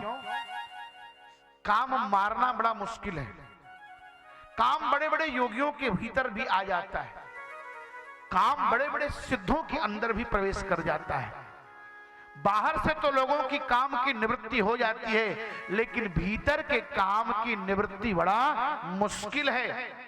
तो उस काम को भगवान श्याम सुंदर ने कहा, मैं तुम्हारा फन कूच दे रहा हूं, तुम्हारा फन तोड़ दे रहा हूं, कि जिससे तू विष बमन करता है, तू दूसरे के ऊपर काम का जहर चढ़ाता है, उस जहर वाले फन को ही मैं तोड़ फोड़ दे रहा हूं, ताकि तुम्हारे इस जहर का कोई प्रभाव न आ सके। भगवान श्री कृष्ण ने कालिया का मर्दन किया। कालिया का मर्दन करने के पश्चात अब भगवान श्याम सुंदर ने और क्या किया? का शुद्ध अंतःकरण हो गया, इंद्रियां शुद्ध हो गई। नागदमन लीला के पश्चात प्रलंबासुर का वध किया। अब भगवान से मिलने की पात्रता जीव के अंदर आ गई। गोपियों के माध्यम से सारी लीला भगवान कर रहे हैं। भगवान से मिलने की पात्रता कैसे आए, ये भगवान श्याम सुंदर बताना चाह रहे हैं। अब इसके पश्चात भगवान श्याम सुंदर ने बंसी बजाई, वेणुनाद किया, बहुत सुंदर बांसुरी बजी। बाजी बांसुरी वृंदावन में, बाजी बांसुरी वृंदावन में, बाजी बांसुरी, वृंदावन में बाजे बांसुरी, वृंदावन में बाजे बांसुरी, वृंदावन में बाजे बांसुरी, वृंदावन में बाजे बांसुरी, वृंदावन में बाजे बांसुरी, वृंदावन में बांसुरी के धुना सुना, बांसुरी के धुना सुना, बांसुरी के धुना सुना, व्याकुल भय ब्रज बांसुरी, वृंदावन में बाजे बांसुरी, वृंदावन में बाजे बांसुरी, वृंदावन में बाजे बांसुरी, बाजे बांसुरी, बाजे बांसुरी। भगवान की बांसुरी बजी। बरहा पीडम नटवर वपु कर्णयोः कर्णिकारम् बिभ्रद्वास कनक कपिशं वैजयन्तीं च माम् रन्ध्रान् वेणुरधरशुधया पूरयन् गोपवृन्दै वृन्दारण्यं सपदरमणं प्राविशद गीत की। भगवान ने वंशी वादन किया। वेणुनाद अर्थात नाद ब्रह्म की उपासना, संगीत नाद ब्रह्म की उपासना है। अच्छा, जिसके जीवन में संगीत का बोध नहीं है, जिसके जीवन में संगीत के प्रति प्रेम नहीं है, वो साक्षात पशु है। कैसा? बिना सींग बिना पूंछ वाला। जिसको जीवन में संगीत से प्रेम नहीं है, बहुत लोगों को गाने नहीं आता, ठीक है, लेकिन प्रेम तो है। और कुछ इतने बेसुरे हैं, न संगीत का सम्मान करते हैं, न संगीत के प्रति उनकी कोई आस्था। और आजकल का जो संगीत समाज में देख रहे हैं, वो तो कितना उत्पात मचाए हुए। ऐसा संगीत आजकल बजता है कि यदि सावधान न रहे तो हार्ट अटैक आ जाए। हाँ, ये जो डीजे बजता है महाराज, अगर ये बज जाए सामने तो कितनों का तो नमो नारायण आए हो। तो नाद ब्रह्म की उपासना किया। अक्षन्मतां फलमिदं न परं विदाम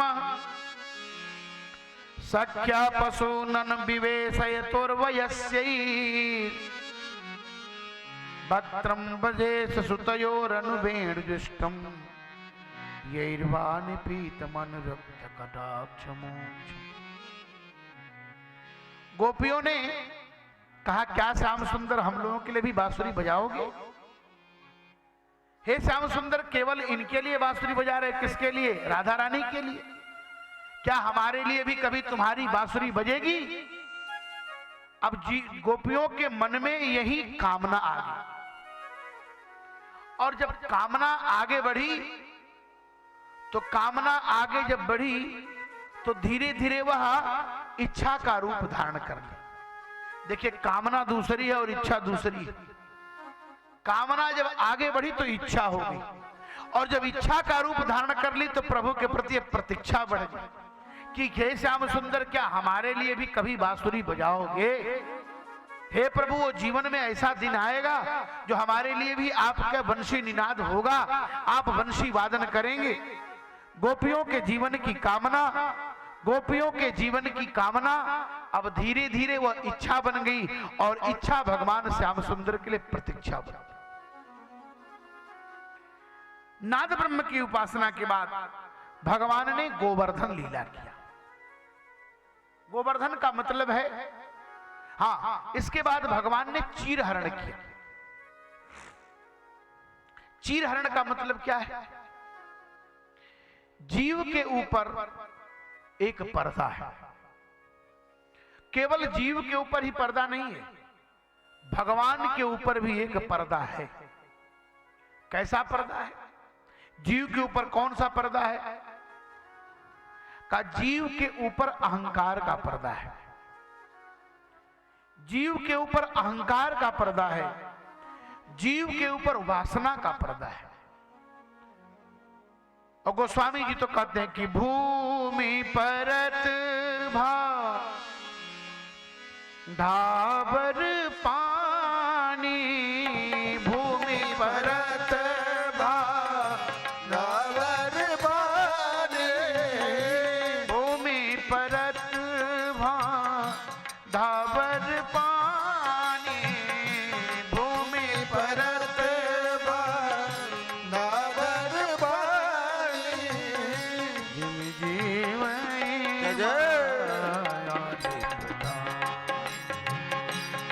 जीव माया जिम जीव माया जिम जीव माया।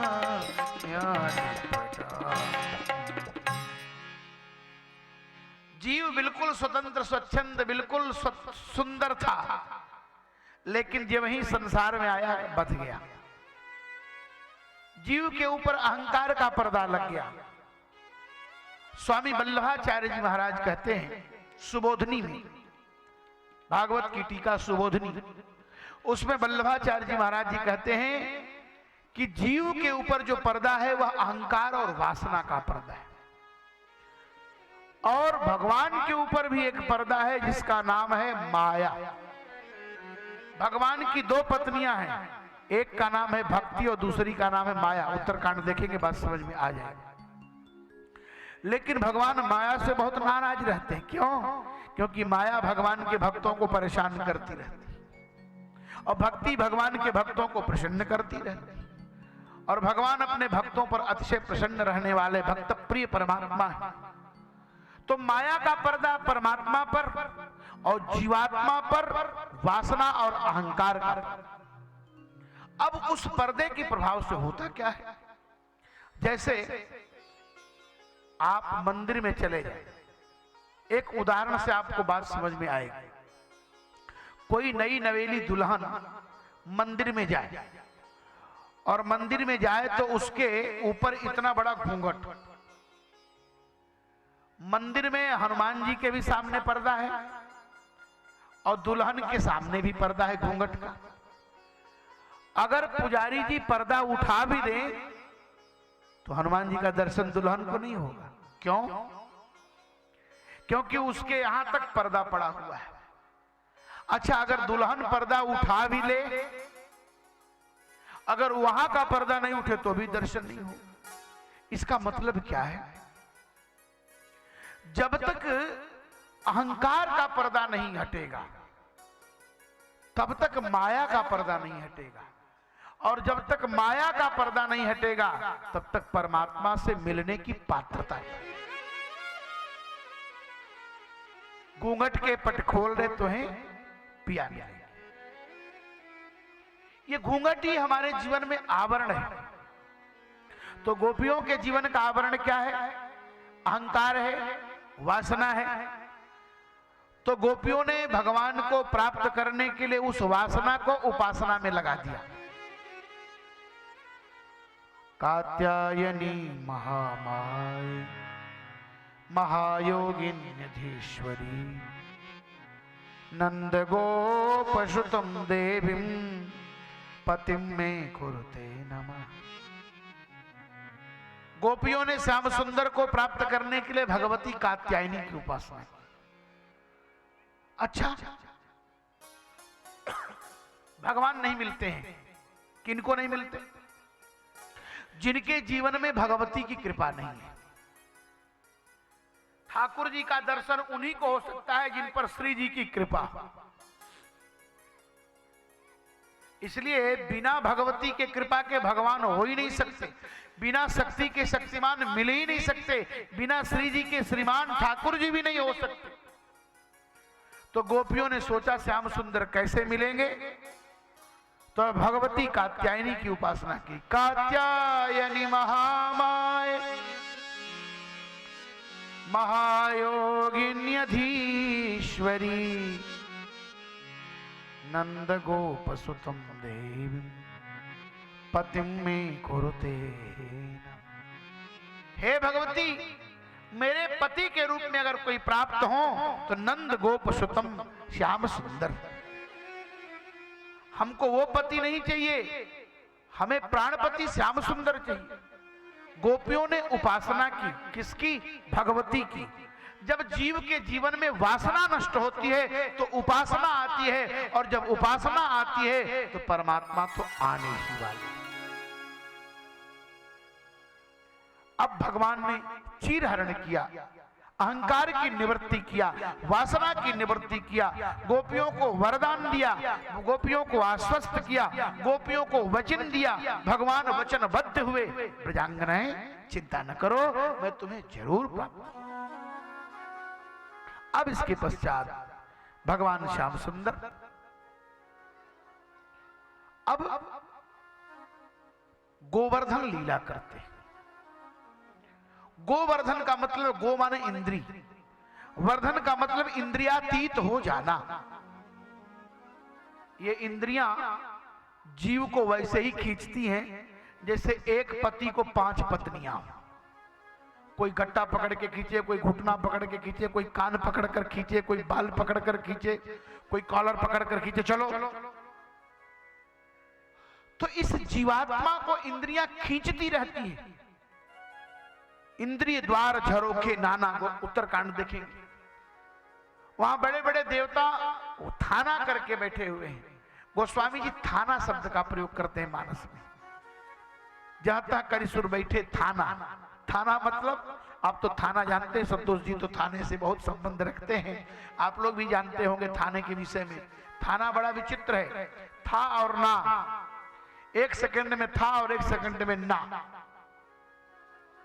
वहां की बड़ी लीला अजीब है, थाने की लीला। तो ये इंद्रियां जीव को उपासना में संलग्न नहीं रहने देना चाहती। भगवान श्याम सुंदर ने क्या किया? चीरहरण करके गोपियों के इंद्रियों को वर्धन किया, उनका पोषण किया और उन्हें इंद्रियातीत किया, इंद्रियों से अलग किया। इंद्रियातीत परमात्मा है, अधोक्षज है, अधा अक्षजम ज्ञानम, जो परमात्मा इंद्रियों से जानने योग्य नहीं है, इंद्रियों से दिखने योग्य नहीं है, क्योंकि बिनु पग चलई सुनई बिनु काना। वह परमात्मा निर्गुण है, लेकिन सो केवल भक्तन हित लागी, परम कृपाल प्रणत अनुरागी। भगवान श्याम सुंदर ब्रजांगनाओं पर कृपा करने के लिए इंद्रियों का पोषण कर रहे हैं, इंद्रियों को स्वस्थ कर रहे हैं, इंद्रियों को दोष से निवृत्त कर रहे हैं। और इसके बाद गोवर्धन लीला में भगवान ने यज्ञ का कॉन्सेप्ट चेंज किया। देखिए, जब हम लोग यहां बैठ करके ध्यान करते हैं तब सतयुग में कुछ लोग कथा में बैठते हैं, उनके ध्यान लग जाते हैं, उनकी आंखें बंद हो जाती, तो ध्यान में बैठे हैं तो हम सतयुग में हैं। लेकिन जब ही हम मंदिर में बैठ करके स्वाहा करते हैं, आरती करते हैं, तो हम कहाँ हैं? त्रेता में। त्रेता विविध यज्ञ नर करे, त्रेता विविध यज्ञ नर।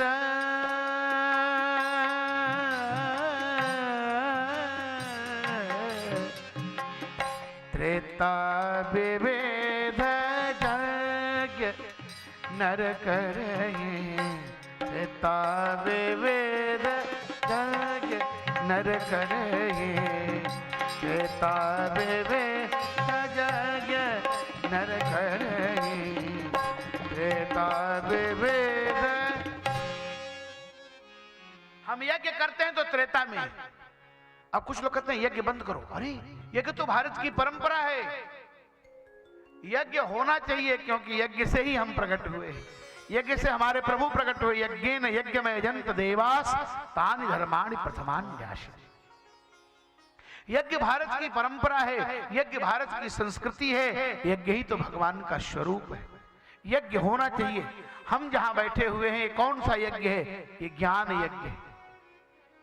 गोकर्ण जी ने कहा ज्ञान यज्ञम, नारद जी ने कहा ज्ञान यज्ञम करिष्यामि, सुख शास्त्र कथोज्वलों।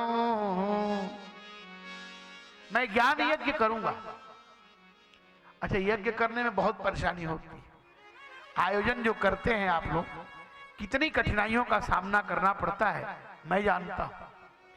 आयोजन करने वाले को एक एक कण ध्यान रखना पड़ता है, लेकिन उस आयोजन का सही फल क्या है? आज हम पैसे जुटा देते हैं, लेकिन उस पैसे का फल क्या है?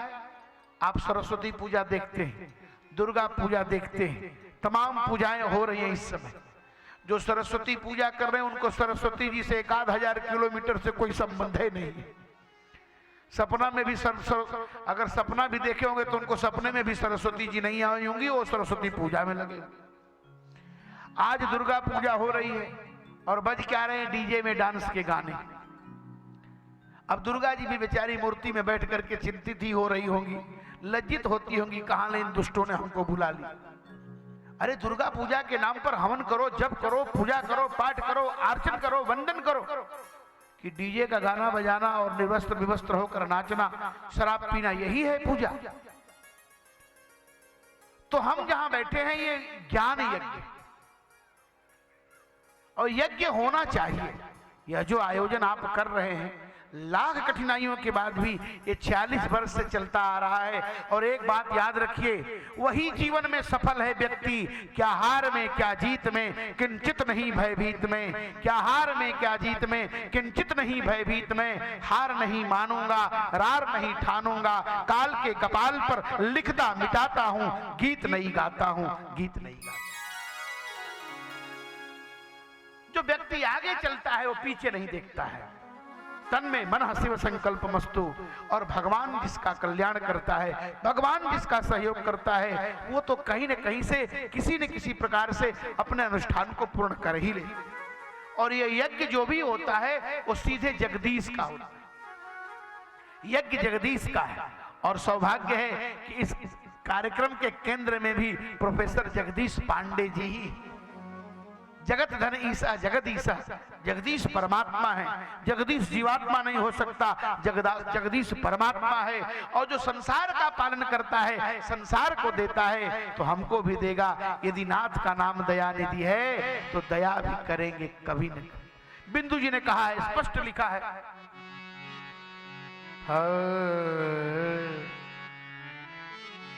यदि नाथ का नाम दया निधि है, यदि नाथ का नाम दया निधि है, तो दया भी करेंगे कभी ना कभी। यदि नाथ का नाम दया निधि है, दया भी करेंगे कभी ना कभी। दुख हारी हरि, दुख हारी हरि, दुखिया जन के, दुख हारे हरि, दुखिया जन के, दुख क्लेश हरेंगे कभी ना कभी। यदि नाथ का नाम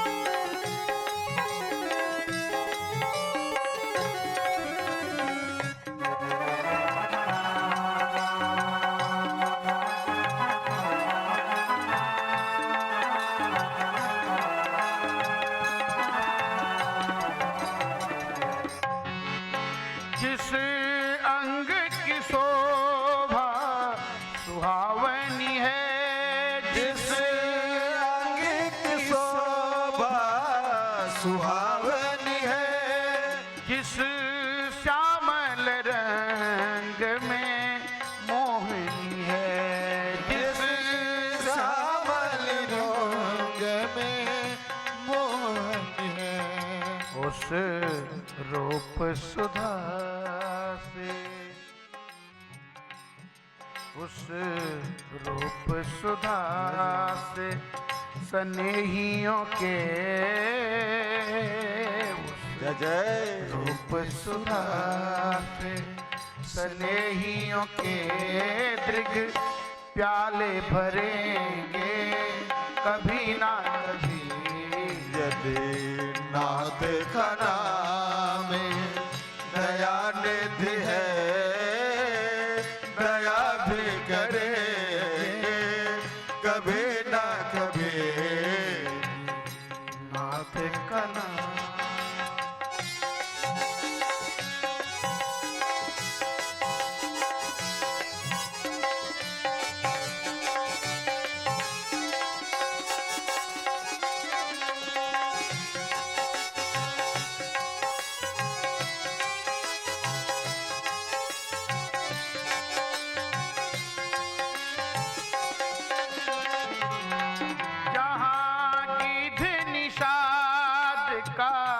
आदर है, जहाँ ये दिन साध का आदर है, जहाँ गिद्ध निषाद का आदर है, जहाँ ये दिन साध का आदर है, जहाँ व्याध अजामिल का घर है, जहाँ व्याध अजामिल का घर है।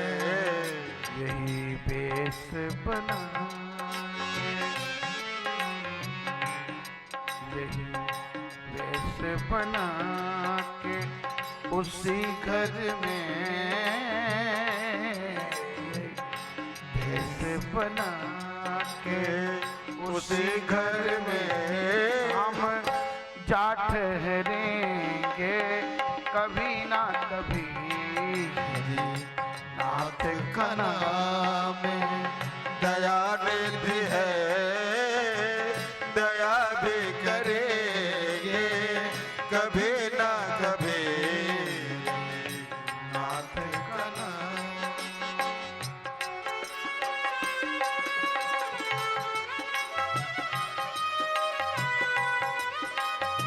श्री राधे।